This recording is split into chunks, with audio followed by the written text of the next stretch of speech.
Algunas estructuras se reconocen al instante. Otras elevan nuestro espíritu. Otras abanderan ciertos ideales. ¿Dónde surge este impulso humano de forzar la arquitectura hasta el límite? De crear estructuras diferentes, desafiantes y completamente icónicas.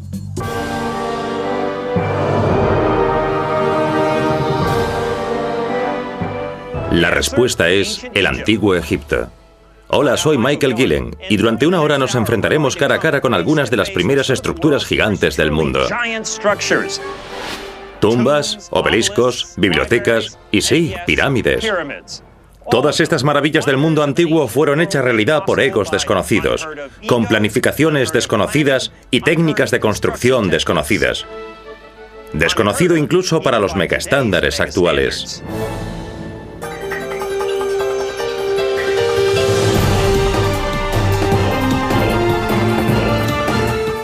El origen de las cosas.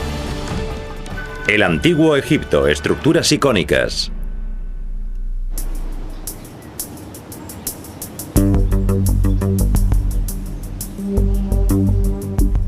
Pensar que los sepulcros suntuosos forman parte de la petulancia contemporánea es tentador, pero no es así.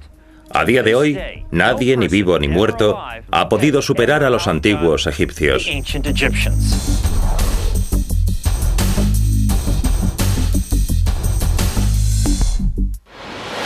Esta es la Gran Pirámide de Giza. Es una atracción turística de fama mundial, un icono arquitectónico y, por encima de todo, la madre de todas las tumbas. ¿Cómo fue erigida? Bueno, sigue siendo un misterio. Pero de lo que estamos seguros es que todo estaba basado en una convicción espiritual que invitaba a realizar sepulcros suntuosos. Una convicción según la cual, cuando mueras, puedes y debes llevarlo todo contigo. En el 2500 a.C., las tumbas egipcias se construían a gran escala, con el fin de almacenar las pertenencias de los difuntos. Y los difuntos eran construidos para ser resistentes, es decir, momificados, con el fin de disfrutar de sus pertenencias terrenales. Los egipcios creían en una ultravida material. Por tanto, el cuerpo era necesario para ser la morada del alma. Y el cuerpo necesitaba un hogar donde hacer su morada, de ahí la pirámide. El alma, además, necesitaba un medio material para ascender hacia la ultravida, y las pirámides eran, de alguna manera, como una escalera al cielo, donde el rey adopta una entidad divina, pero de una forma material. Para los antiguos egipcios, la momificación era un proceso sagrado y un salvoconducto hacia la vida eterna. La tecnología que empleaban para llevarlo a cabo era increíblemente avanzada para su época.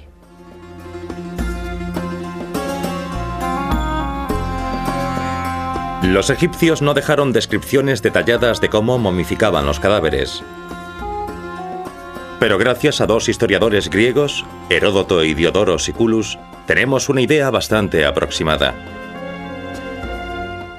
Si no se extraen los órganos del interior del cuerpo, especialmente las vísceras de la zona abdominal, sobreviene la putrefacción.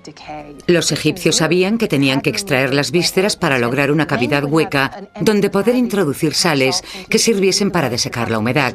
Un cadáver seco perdura, uno húmedo no. Una vez deshidratados el cuerpo y los órganos, estos eran colocados en vasos canopos, o bien separados en 4 paquetes que volvían a ser introducidos en la cavidad corporal. Después de unos 40 días, el cadáver ya estaba lo bastante disecado, parecido a un viejo guante de béisbol, y lo frotaban con aceites. Luego lo envolvían para que sirviera de vehículo para el alma durante su viaje a la ultravida. Estos mismos cuidados y precisión eran empleados en la construcción del sepulcro para la momia.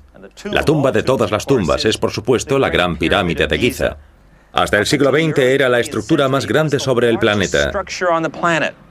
En el 2400 a.C., este sepulcro mastodóntico fue construido para albergar al faraón Keops y para todas las cosas que necesitara su espíritu en la ultravida. Su base abarca una superficie de 5.200 hectáreas, la suma de 7 manzanas del corazón de Manhattan, y su pico alcanza unos 46 metros de altura. Millones de bloques de caliza fueron necesarios para su construcción, y todo el conjunto pesa unos 5.000 millones de kilos. La estructura fue construida orientando cada uno de sus 4 lados hacia uno de los puntos cardinales, norte, este, sur y oeste, con una precisión increíble. Lo que más me asombra es que los antiguos egipcios no tenían mapas, ni brújulas, ni aparatos GPS. Así pues, ¿cómo consiguieron orientar la Gran Pirámide? Bueno, podría decirse que acudieron a las estrellas, en particular a la estrella polar. La estrella polar y las que la rodeaban eran conocidas como las imperecederas, las indestructibles. Nunca se ocultaban, nunca salían, estaban siempre en el cielo nocturno y por tanto se las consideraba eternas.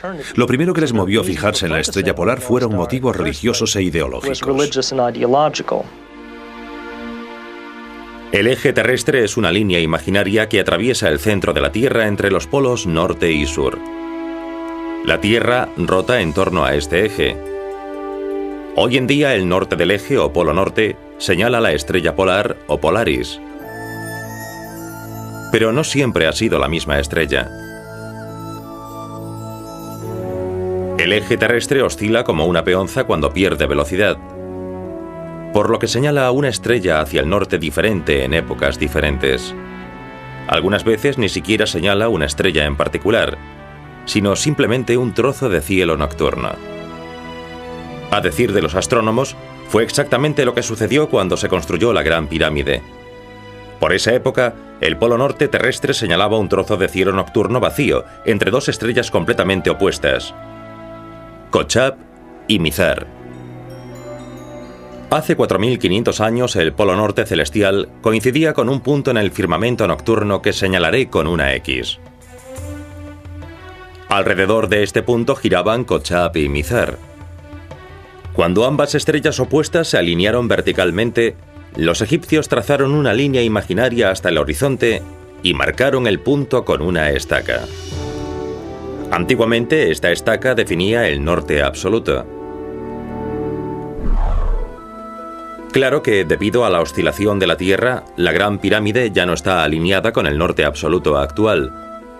Tiene un desvío de 20 décimas de grado. Estaba alineada con mayor exactitud con el norte absoluto de su época, lo cual es asombroso teniendo en cuenta que se hacía a ojo de buen cubero.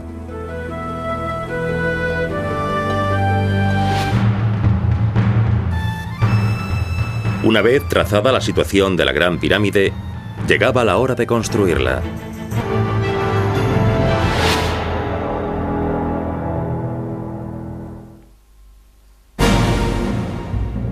Cuando miro la Gran Pirámide, no puedo evitar preguntarme, ¿por dónde se empieza a construir una tumba tan enorme?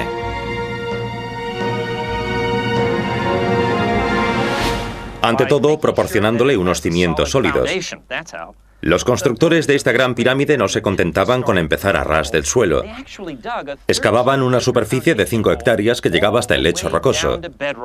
Es una de las razones por las que esta hermosura de 5.000 millones de kilos sigue en pie 43 siglos después. Lo que me parece del todo alucinante es que los constructores consiguieran nivelar el lecho rocoso de 5 hectáreas con un error de solo 2 centímetros. Da que pensar, 2 centímetros en 5 hectáreas. ¿Cómo pudieron alcanzar ese nivel de perfección?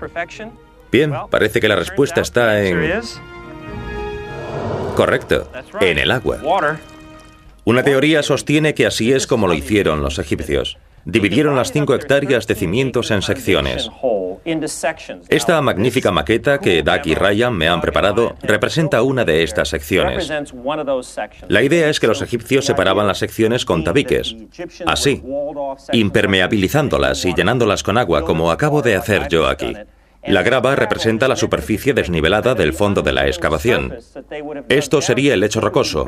Veréis que hay picos y valles, y esto es lo que hicieron. Aquí demuestran su talento. Déjame el rastrillo, Doug. Bien, encárgate del sifón. Así que, en teoría, una vez que tenían todo el agua dentro, se ponían a rebajar los picos altos que sobresalían del nivel del agua. Este es uno de esos picos altos. Y se trataba de tener mucho cuidado y rebajarlo solo hasta el nivel del agua. Bien, Doug, vamos a bajar el nivel del agua. Ellos habrían esperado a que el agua se evaporase, que no sería demasiado tiempo. En Egipto se alcanzan los 46 grados centígrados en el verano. Nosotros usaremos este desagüe para simular la evaporación.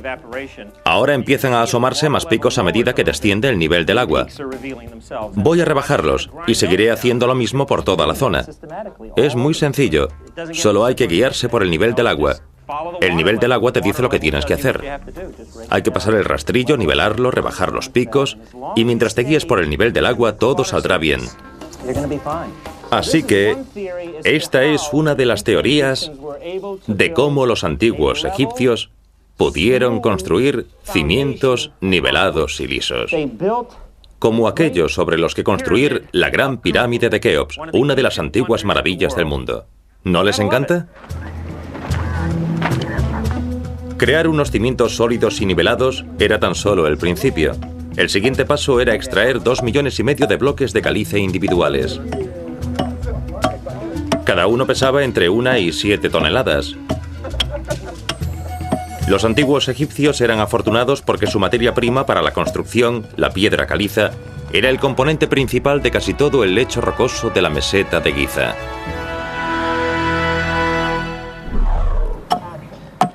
Os enseñaré una de las técnicas que utilizaban para separar los bloques de piedra para construir las pirámides.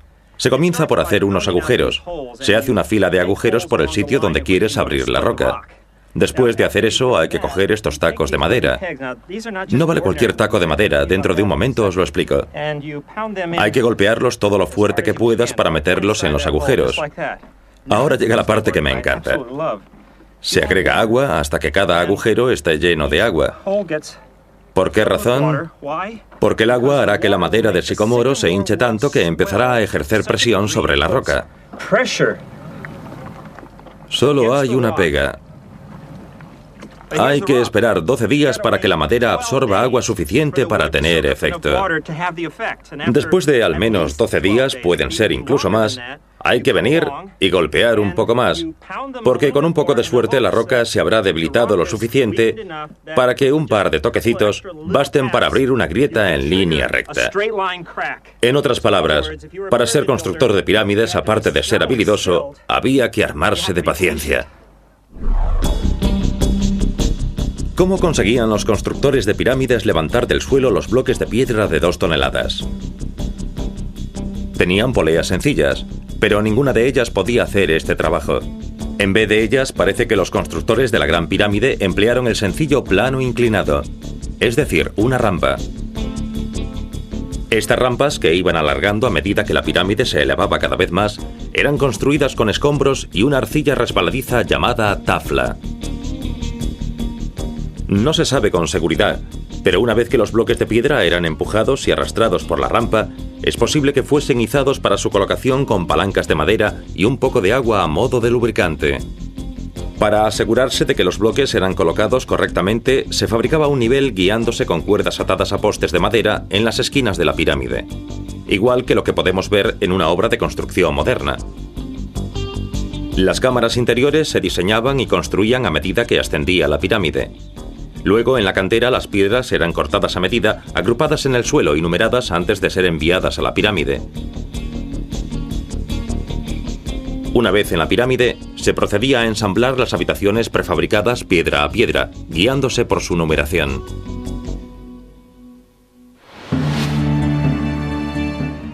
Cuando la Gran Pirámide estaba recién construida, y hasta hace 650 años, su aspecto era muy diferente del que tiene ahora. En aquel entonces sus lados eran lisos como el vidrio, como la parte superior de aquella pirámide. Los lados estaban totalmente recubiertos con 9 hectáreas de resplandecientes losetas blancas de cal pulimentada, cada una de ellas de 2,5 metros de grosor.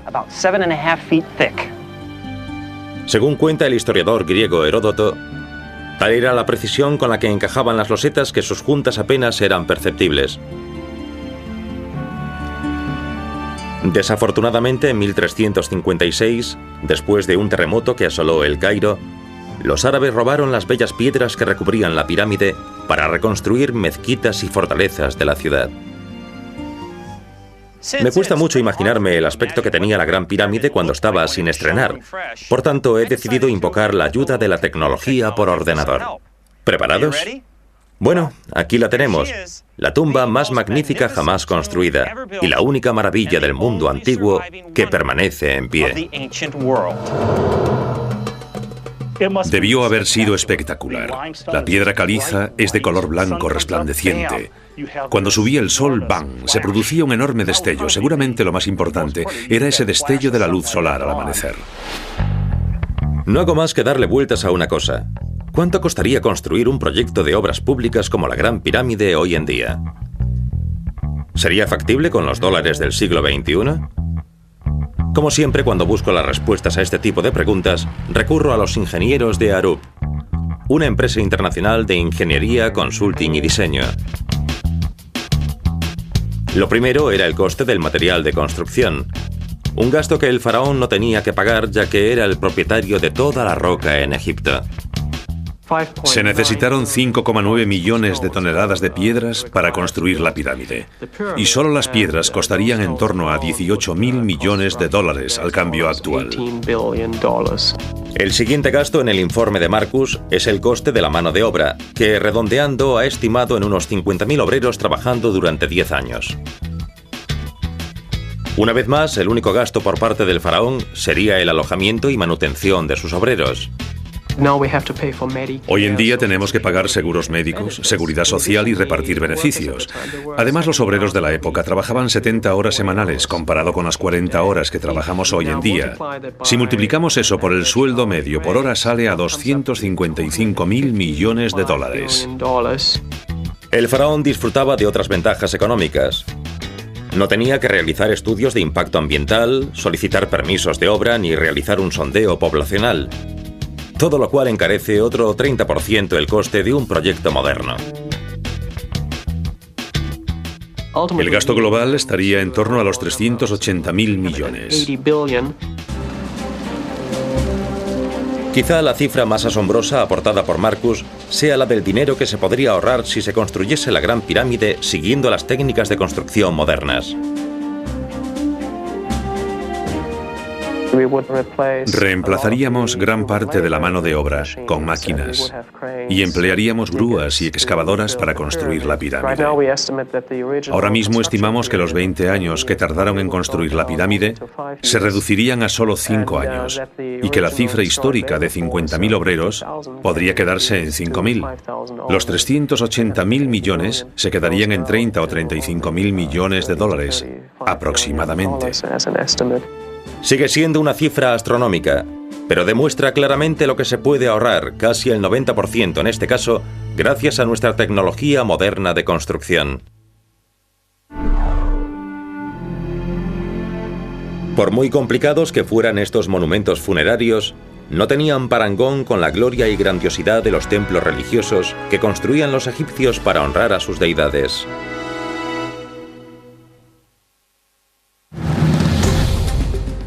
Estoy en la Catedral de Cristal en Garden Grove, California. Time Life recientemente la consideró una de las catedrales más magníficas jamás construidas. Construida en 1980, la Catedral de Cristal tiene 10.000 vidrieras plateadas y un aforo para acomodar a 3.000 devotos. Es la joya de la corona de un campus de 16 hectáreas, que alberga además un carillón, una torre de oración y un impresionante centro nuevo para los visitantes. Son estructuras increíbles, no hay duda de ello. Sin embargo, no son ninguna novedad.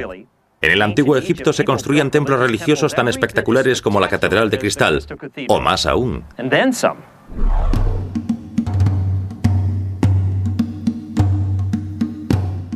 Para verlos personalmente, he hecho un largo viaje a Luxor, Egipto, hasta los magníficos templos de Karnak.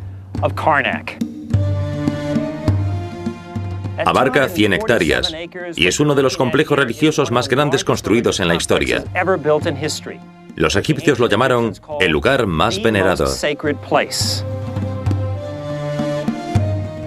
Los egipcios necesitaban manifestar su divinidad de una forma materialista, así que construyeron este complejo masivo, extenso y enorme, que esencialmente era el hogar para su dios. En realidad es una forma materialista de atraer a Dios hacia un entorno terrenal. Los egipcios tardaron 1300 años en construir Karnak. Se compone de un lago sagrado, múltiples patios, 10 pilonos, varias catedrales y otros 8 templos principales. Aquí no había casas de culto para la congregación, como puede ser una iglesia, una mezquita o una sinagoga. Es la mansión privada de un dios, y la función de los sacerdotes y del rey era servir al dios.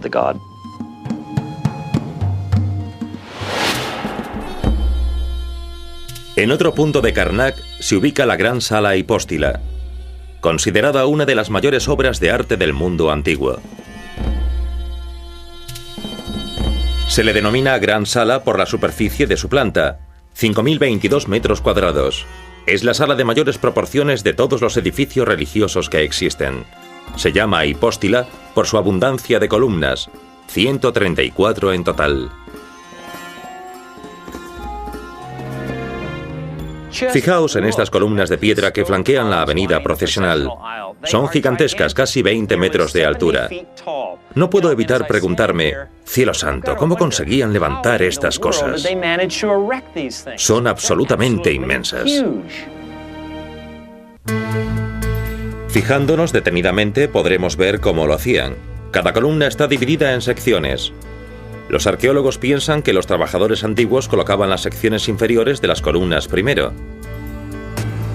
Luego, rellenaban toda la zona conformando una rampa de tierra, que empleaban para rodar o arrastrar la segunda sección de las columnas y así sucesivamente. Los obreros seguían el mismo proceso hasta que estuvieran todas las secciones apiladas. Entonces retiraban toda la tierra, quedando las columnas gigantescas.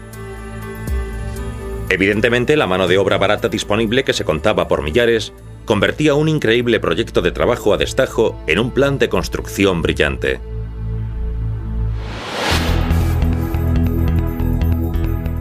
Todavía se pueden ver columnas segmentadas en todas partes.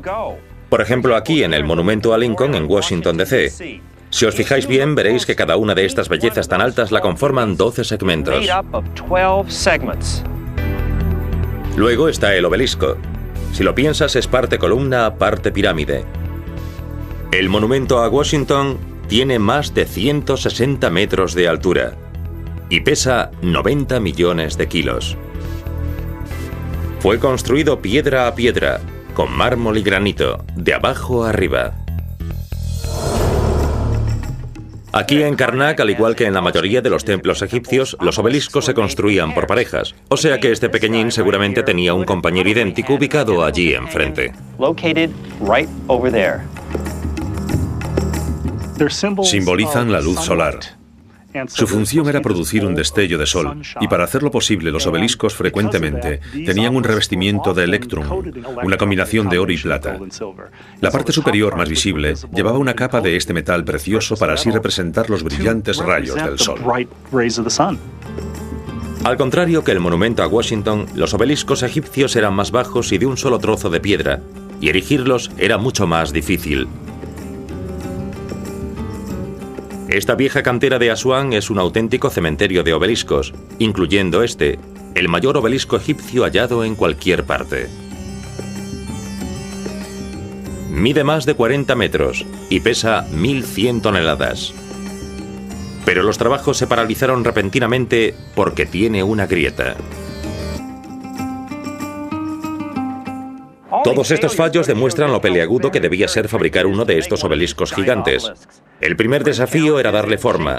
Un mal golpe con martillo y cincel lo daba todo al traste. El otro desafío era trasladarlo sin romperlo desde aquí a la obra, posiblemente a cientos de kilómetros. Hace 5.000 años hicieron falta centenares de obreros egipcios con plataformas de madera y cuerdas resistentes para arrastrar un solo obelisco gigante al río Nilo. Allí los obeliscos eran cargados en barcazas descomunales y transportados río abajo a lugares en el norte, como Tebas o Memphis. Entonces llegaba el momento de la verdad, llevar estas gigantescas agujas de granito desde esta posición a esta posición. A día de hoy, los historiadores siguen discutiendo sobre cómo lo hicieron los antiguos egipcios. Solo podemos especular. Aquí tengo una teoría y para ayudarme a demostraros cómo funciona les pedí a Duck y Ryan que me construyeran una maqueta y como siempre fenomenal. Imaginemos que estamos intentando erigir este obelisco con cuidado y esmero. Pensamos que tal vez los egipcios excavaran un enorme foso y luego construyeron un muro de contención intermedio, que sería representado por este separador de plástico. Entonces, y siempre según la teoría, rellenaron esta mitad del foso con tierra. Luego cogieron el obelisco, ojo que está a nivel del suelo, ¿de acuerdo? Así que el obelisco ya está reposando en el suelo, así. Lo arrastraron hasta la mitad del foso lleno de tierra de este modo.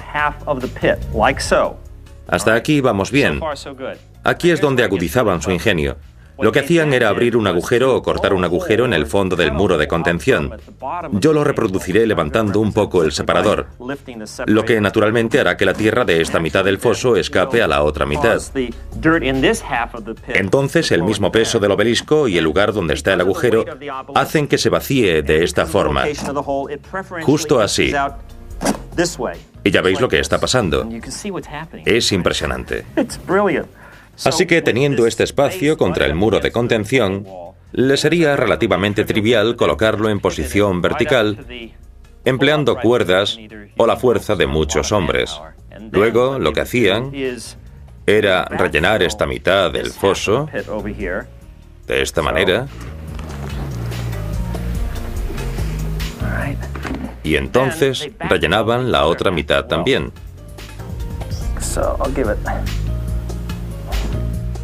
Voy a quitar mi muro de contención. ¡Voilá! Es brillante. Un obelisco sin sujeciones, plantado sólidamente en el suelo. Los extranjeros también se enamoraron de los obeliscos egipcios. Hoy en Roma, por ejemplo, perduran más de una docena. Este, delante de la Basílica de San Pedro, es el más famoso. Por lo que sabemos, este obelisco magnífico fue trasladado desde Egipto hasta Roma en el año 37 de nuestra era por el emperador Calígula. Según cuenta la leyenda, fue una de las últimas cosas que vio Pedro el Apóstol antes de sufrir su martirio.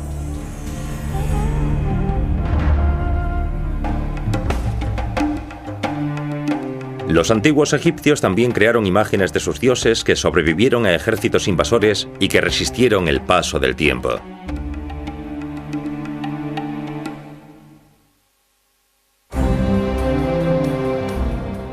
Estoy a la entrada del puerto de Nueva York.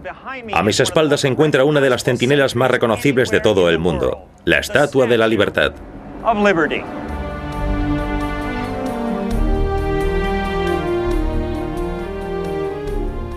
La Estatua de la Libertad lleva montando guardia aquí desde que el pueblo de Francia se la obsequió a los Estados Unidos en 1886. Su cara amable da la bienvenida a los cansados inmigrantes y su antorcha ilumina su camino. ¿De dónde surge este impulso humano de forzar la arquitectura hasta el límite? De crear estructuras diferentes, desafiantes y completamente icónicas. La Gran Esfinge, la estatua más antigua del mundo antiguo, más famosa que la Estatua de la Libertad y muchísimo más vieja. Su edad exacta sigue siendo una incógnita, pero estamos bastante seguros de que tiene al menos 4.500 años. En cualquier caso, es la definición de la estructura icónica. Miradla, es única, extraordinaria, el símbolo del antiguo Egipto. Ha habido un sinfín de teorías sobre la Esfinge. Sabemos por antiguas evidencias que durante cientos, incluso 1000 años después de la creación de la Esfinge, esta seguía considerándose una gigantesca estatua de Dios. A causa del constante movimiento de las arenas del desierto, la Esfinge ha estado tapada en varias ocasiones durante los últimos milenios. De hecho, gran parte de su existencia la ha pasado enterrada en arena. Más recientemente, en 1905, la arena fue retirada para descubrir toda la estatua. Desde la punta de sus patas delanteras a su cola, la Esfinge mide 46 metros. La parte que más destaca de la Esfinge es también la más ancha, su cara de piedra caliza, con una anchura de 4 metros y 9 de largo. Mira eternamente hacia el sol naciente. Es el dios del sol. Lo que se pretendía era mostrar la imagen del sol al amanecer. Una vez más, una imagen es orientada hacia el amanecer, al este, de manera que al subir el sol, aparece esta cara. Está enfrente de la pirámide de Kefren, y está claro que la cabeza de Kefren sirvió como modelo. Basándose en la evidencia aquí hallada, los egiptólogos creen que fueron necesarios 80 años y entre 20 y 30.000 trabajadores para construir la Gran Esfinge y la Gran Pirámide. Al contrario que su vecina, la Gran Pirámide, situada allí, la Esfinge no estaba construida principalmente de bloques de piedra. De hecho, su belleza calcárea era bastante superficial. La Esfinge fue tallada en roca viva o firme, al igual que se hizo en el monte Rushmore de las Colinas Negras en Dakota del Sur. Y como toque final, un contrachapado con bloques de piedra caliza. El rostro y el cuerpo de la Esfinge han sufrido graves agresiones a lo largo de los siglos, y no solo por parte del clima, la contaminación atmosférica, actos vandálicos, técnicas de restauración equivocadas, de todo un poco. Pero la buena noticia es que está en marcha un nuevo programa de restauración más indicado. Durante más de 50 años, desde la década de 1920, los intentos por restaurar los rasgos que le faltaban a la Esfinge se hicieron empleando cemento y yeso, en lugar de piedra caliza. Los antiguos egipcios no tenían ni cemento ni yeso, y posteriormente el uso de estos materiales impidió que la piedra que había debajo pudiese respirar. Se cree que la restauración causó más daños que beneficios. En las técnicas de restauración actuales, canteros egipcios cualificados reparan el revestimiento, encajando cuidadosamente bloques de piedra caliza estándar, la misma técnica de construcción empleada por sus antiguos predecesores. Entonces, como ahora, la estandarización era clave para garantizar una construcción de calidad y un uso eficiente del material. Las evidencias señalan que en el 3000 a.C. los egipcios usaban unidades de peso y medida estándar. Por ejemplo, cuando fabricaban ladrillos en serie, es decir, cortando bloques de piedra caliza, los antiguos egipcios se preocuparon de utilizar moldes de tamaño estándar. Las medidas estaban basadas en partes del cuerpo. Por ejemplo, el palmo o la anchura de una mano, que a día de hoy usamos para medir la altura de un caballo. Luego está el famoso codo bíblico. La definición de codo es la medida del antebrazo, desde el codo a la punta de los dedos, que es igual a 7 palmos, o 28 dedos. Ahí está, 28 dedos. Con una regla moderna, un codo mide de largo más o menos 52,3 centímetros. Se piensa que hace 4.500 años los egipcios guardaban en una cámara palaciega una vara de medir de granito de un codo estándar. En cualquier caso, es indiscutible que la estandarización antigua es uno de los motivos por el que la Gran Esfinge fue construida con tanto detalle y precisión milimétricas hasta la punta de los dedos. 438, 439, 440... Ocurrió de la misma forma con la vecina de la Esfinge, la Gran Pirámide. Gracias al codo estándar, cada lado de la tumba de Keops mide exactamente 440 codos de largo, con un error de, atención, 0,2 de un 1%. Nada mal para una obra gubernamental, ¿no? Además de materiales estandarizados, la poderosa Esfinge debe su existencia a todo un ejército de trabajadores altamente especializados, la mayoría de los cuales vivían en esta aldea cercana. Al contrario de lo que vemos en las películas de Hollywood, seguramente los trabajadores no eran esclavos. Si eras artesano y trabajabas en la instalación de una pirámide, te daban el visto bueno. Es decir, adquirías reputación de artesano. Entonces podías meterte en el sector privado y ponerte a fabricar ataúdes por tu cuenta, decorar los muros de los sepulcros y ganarte un dinero extra gracias a tu reputación. De hecho, al excavar la aldea de los trabajadores, los arqueólogos han descubierto evidencias de un nivel de vida bastante digno. Entre otras cosas, han descubierto una panadería y una fábrica de cerveza enormes, casi a nivel industrial, para producir pan y cerveza, la dieta básica de los antiguos trabajadores egipcios. La cerveza antigua era dulce, espesa y grumosa, y los egipcios a veces la bebían con pajas. Es cerveza de pan. Cogían su pan de cebada o farro, lo empapaban con agua y lo ponían a macerar al sol. Había que mezclarlo hasta lograr una papilla y se convertía rápidamente en cerveza, gracias a sus levaduras naturales. Entonces, se colaba sin más. Duraba poco tiempo. En otras palabras, te la bebías recién hecha. Aparentemente la cerveza tenía su puntazo. Con lo cual, tras un largo y duro día trabajando en la Esfinge, los trabajadores tenían motivos más que sobrados para estar contentillos. Los antiguos egipcios siempre llevaban la delantera a la hora de hacer cálculos matemáticos. Pero en el 320 a.C., el país se convirtió en el centro indiscutible de los descubrimientos matemáticos y científicos más asombrosos del mundo.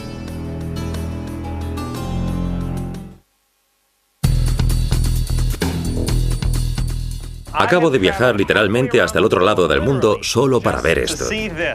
La nueva biblioteca de Alejandría de Egipto, cuyo valor es de 220 millones de dólares.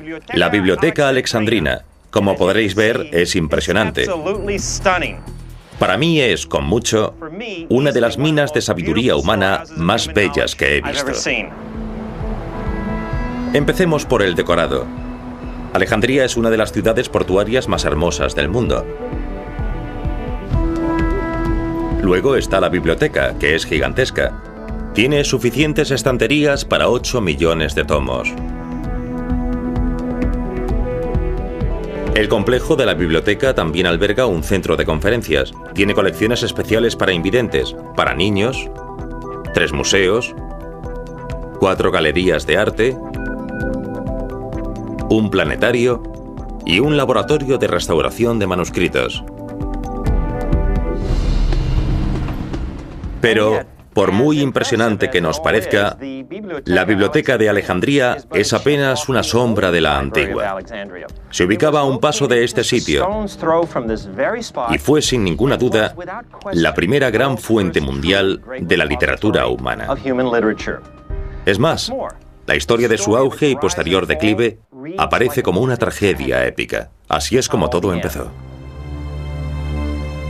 En el 332 a.C., tras la conquista de la región a manos de Alejandro, que dio su nombre a la ciudad, esta fue declarada capital de Egipto. Poco después, gracias a los griegos victoriosos, se convirtió también en el centro intelectual del antiguo Occidente. Era la Nueva York del mundo antiguo. Se sabía que solo los mejores, los más inteligentes, estaban allí. Uno podía estudiar con un profesor famoso o un colega famoso o consultar cualquier obra literaria conocida del mundo. Al igual que la biblioteca actual, la biblioteca de Alejandría original era bastante más que un almacén gigante lleno de manuscritos. Disponía de salas de conferencias, un observatorio, un museo, jardines y un zoológico. No era muy diferente de nuestras universidades modernas. Conformando este marco universitario, la biblioteca incluía el primer centro de investigación mundial, ofreciendo alojamiento y manutención gratuitos a los eruditos más brillantes de todos los tiempos.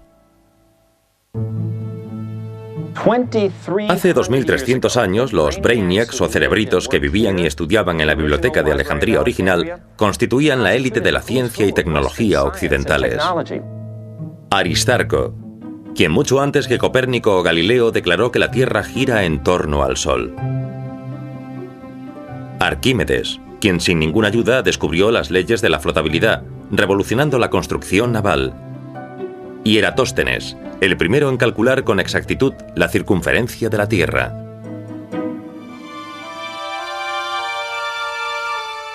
$400 años después de abrir por primera vez sus puertas, la magnífica biblioteca de Alejandría fue destruida por un voraz incendio. Todo ardió, las instalaciones, los pergaminos, todo se esfumó. Obras literarias, filosofía, todas las ramas científicas, investigaciones de astronomía, biología, matemáticas, una lista infinita de fuentes de conocimiento de todo tipo, se perdió. Una de las cosas recuperadas entre las cenizas de la biblioteca fue la descripción de un aparato muy especial, el antiguo precursor de la puerta automática. Inventado en el siglo IV a.C. por el matemático griego Herón, el ingenioso artilugio consistía en una enorme antorcha ceremonial que calentaba agua en algo parecido a una olla de presión, que a su vez creaba vapor. Esto desencadenaba la apertura automática de las puertas. Vale, amigos, para que funcione necesito un recipiente a presión. Como siempre, confié en nuestro constructor, Doug Jeffrey, y nuestro jefe de fabricación, Ryan Fott, para crear un modelo a escala reducida de las puertas automáticas de Heron. Hay que calentar el recipiente desde arriba, esa es la clave. Es el desafío. Pero os puedo garantizar que si se consigue una réplica, será la réplica de uno de los artefactos más fascinantes del mundo de la antigüedad. Y va a merecer la pena, os lo prometo. ¿Podemos viajar contigo esta vez? ¡Claro! Evidentemente no será una réplica, pero demostrará cómo funcionaban las puertas según muchos historiadores. Las pequeñas puertas de madera y el sistema de calentamiento de nuestra maqueta representan las enormes puertas principales de la biblioteca y la llama ceremonial. En realidad, el mecanismo de vapor que lo hacía funcionar estaba escondido bajo el suelo. Amigos, lo conseguisteis. Está chulo. Un poco al estilo Goldberg, pero me encanta. Esta sería la caldera, ¿verdad? ¿Usáis madera como combustible? Sí, usamos madera. La empapamos con un acelerante para conseguir una llama más caliente. Me encanta esto, Ryan. ¿Cómo se te ocurrió enroscar el tubo? Fue para aumentar el volumen. Brillante, porque el calor calentará el aire del tubo. El aire se expandirá. Empujará el recipiente a presión, llegando hasta el agua que está allí dentro. Y en teoría desplazará el agua fuera del tubo hasta el cubo. El cubo descenderá, tirará de esta cuerda, haciendo girar el eje y abrirá las puertas. En teoría. En teoría. A ver qué pasa. Sobre el papel, claro. Vale, el momento de la verdad. ¿Estáis listos? Encendedlo. Vamos allá. Seguramente era como una gran ceremonia cada mañana cuando se disponían a abrir la biblioteca. Alguien prendía fuego y en marcha. Teniendo en cuenta su gran tamaño, lo que abriese las enormes puertas debía ser muy fuerte. Puertas grandes, claro. Evidentemente, estas son una miniatura. Bien, tenéis un buen fuego. Esperemos que este fuego esté calentando el agua en el tubo enroscado. ¿Qué tal fluye el agua, Ryan? Un hilillo, Michael. Tendré paciencia, pero merece la pena. Este tipo, Heron, evidentemente sabía mucho de cómo funciona el calor y las leyes universales del gas, porque tenía que comprender que el calor expandía el aire y todo lo demás. Todo eso para crear un efecto en cadena. ¿Cómo llevas el agua, Ryan? Está saliendo un poco más. Va bien, mientras entre agua al cubo. Ya empieza, se mueve. ¿Ves algo? Sí, funciona. Llegó el momento. El momento. Parece que funciona. Muy bien. ¡Sí! Chocad esos 5. ¿Sabéis? No hago más que pensar que por mucha inventiva que tuviese Heron, no sé si habría sido capaz de imaginar que 3 tipos del siglo XXI estarían aquí aplaudiendo su invento antiguo tantos años después. Está genial, sí señor. La ley de la aerodinámica. Genial, chicos. No olvidéis que ninguna evidencia histórica sostiene que el fuego que impulsaba las puertas automáticas de Heron tuviese nada que ver con lo que provocó el incendio que devastó la biblioteca de Alejandría. Una de las maravillas más espléndidas del mundo antiguo.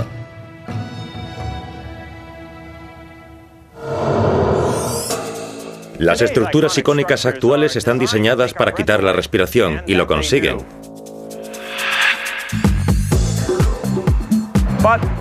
Pero hay algo que me parece más asombroso. Todos los monumentos funerarios, las catedrales, las estatuas y las bibliotecas, todos ellos fueron levantados sobre los cimientos colocados por las gentes de esta asombrosa tierra, los egipcios. Todo ello hace más de 5000 años. Soy Michael Gillen y les espero de nuevo en El Origen de las Cosas.